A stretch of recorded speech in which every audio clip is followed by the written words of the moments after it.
Hi there, my name is Arend Kahlau, and today we'll be looking at community engagement. So, community engagement, quite simple, right? You go donate a few canned food items at a local homeless shelter, boom, that's it. Not exactly. Community engagement is a bit more complex than that. So let's start off by looking at the word community engagement and take it apart. So the first part of the word community, it can be used in a lot of different situations and contexts. For example, community can refer to your direct geographic area, your neighborhood, for example, Hatfield.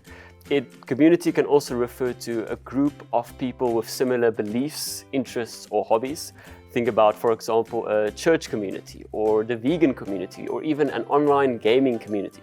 A community can also exist within an organization. Think about it. We're all part of the University of Pretoria, the UP community, and if you used to study at UP and no longer do, then you're part of the UP alumni community. So as you can see, community can be used in different situations, in different contexts. So when looking at the word engagement, the basis of the word is engage, which means to participate or to get involved in or with something. So to participate or get involved in or with something. It is a verb, meaning it is a doing word. Now, let's put the two words together. So you have community and you have engagement. Together, community engagement. And that is the act of participating or getting involved in or with a community. As simple as that. Getting involved in or with a community. Community engagement, engaging with your community. Community engagement should be an ongoing process. And here I want to focus on the word sustainability. So, sustainability refers to something being upheld or maintained at regular intervals. Community engagement should be sustainable. It should be an ongoing process of growth, and it should be measured over time. This brings me to my next point, community engagement versus charity. So what is charity and how is it different to community engagement? Charity also aims at helping and uplifting the community, but it refers more to an act of giving or donating. Mostly money, but it can also be items such as stationary items, food, etc. An example of a charity initiative is, for example, a food drive. Now, charity is very important, don't get me wrong, and it has its place. But charity solves problems in the short term. It solves short-term problems, whereas community engagement is more focused on seeing a difference being made and implemented over the long run. And here I have to say the somewhat cliché quote, but it explains the difference quite brilliantly. So the quote is by a Chinese philosopher, Lao Tzu, and he said, "Give a man a fish and you feed him for a day. Teach a man how to fish and you feed him for a lifetime." Charity is giving a person a fish. Community engagement is teaching them how to fish.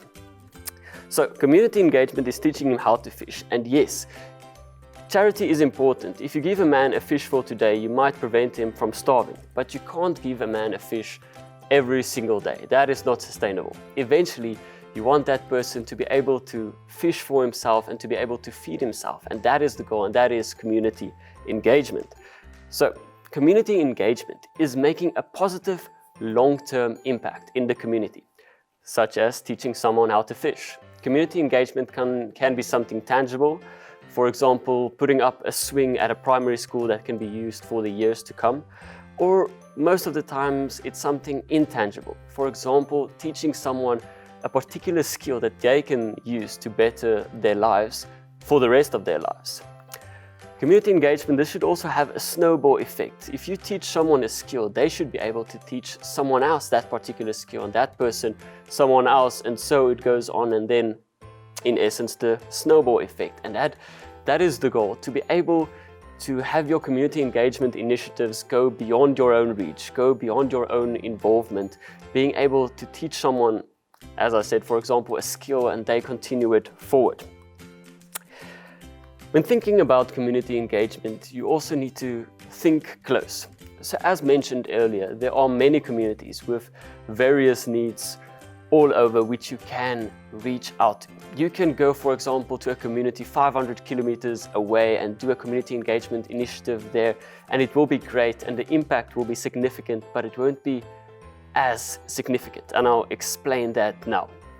So focus your community engagement initiatives on your direct geographic area. The reason I say that, and the reason I say why a community engagement initiative 500 kilometers away won't be as significant, is because you won't be able, in your capability, to go there frequently. You want to get involved with a community which you can visit often. The reason for that, so that you can build relationships with the people involved, so that you can actually see the long-term impact which you are making come to life. You can go there frequently, keep implementing your initiatives and keep growing on the skills, and that is what you want to do. For example, you also won't necessarily be able to teach someone a skill in only one day if you do a community engagement initiative somewhere far away. For example, teaching someone how to speak English, which is a crucial skill, but you won't be able to finish and complete that skill within one day. So focus your community engagement initiatives on a geographic area which you will be able to visit frequently. Then, when thinking about community engagement initiatives, don't limit yourself. The scope of things that you can do is ginormous. The effects of your initiatives can be physical, emotional, psychological, all of that. For example, just by playing soccer with a kid who never has someone to play soccer with will leave an impact on that kid. Teaching someone how to apply for a university degree or how to set up their own CV will literally change their lives, will have a massive impact. Another example could be to clean up an area that is full of trash and rubbish, and also, and here comes the sustainability part, to implement structures such as trash cans so that that problem won't be a problem again in the future. That will have a psychological effect, even if only subconsciously, on everyone that used to walk by that dirty area. Now it's clean, and subconsciously that will lighten their spirit and lift their mood. Another example could be, for example, to paint a dull wall at a primary school with bright colors and positive images, and that will increase the mood and the spirit at the school as well. Plant a tree, for example, but with that, teach the people in the community how to take care of the tree, how to water it. In the process, you will not only teach them the skill of gardening, but you will also enable them to reap the fruits of their hard work. Literally, when they take care of the tree and the tree bears fruit, they will be able to reap the fruits of their hard work. Now, these are just a few examples to get your mind going. Think about it. Think outside the box. Like I said, the scope of community engagement initiatives are so wide. So challenge yourself, think out of the box, and go and make a difference.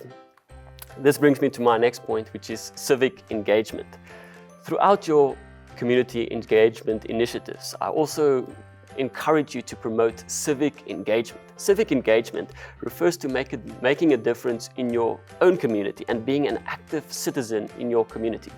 You yourself need to implement civic engagement in your own lives, being an active citizen in your communities, engaging with your own community. Being involved with the university and structures at the university and going on community engagement initiatives because it is required to do so as a leader, that is not enough.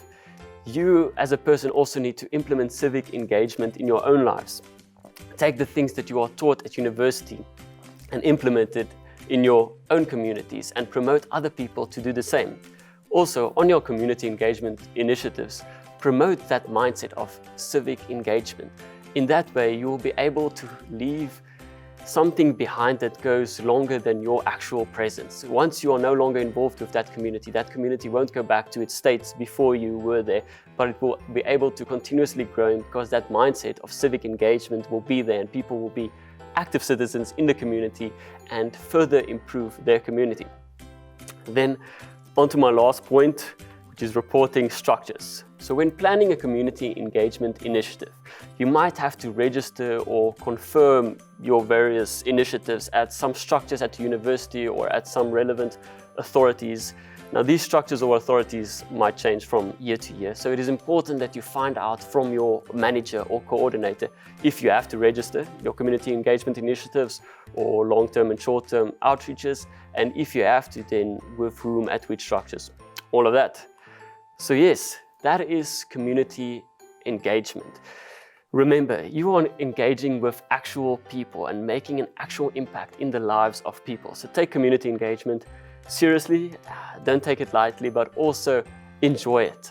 Sometimes it is just as meaningful to reach out, sometimes even more, to reach out as to be the person being reached out to.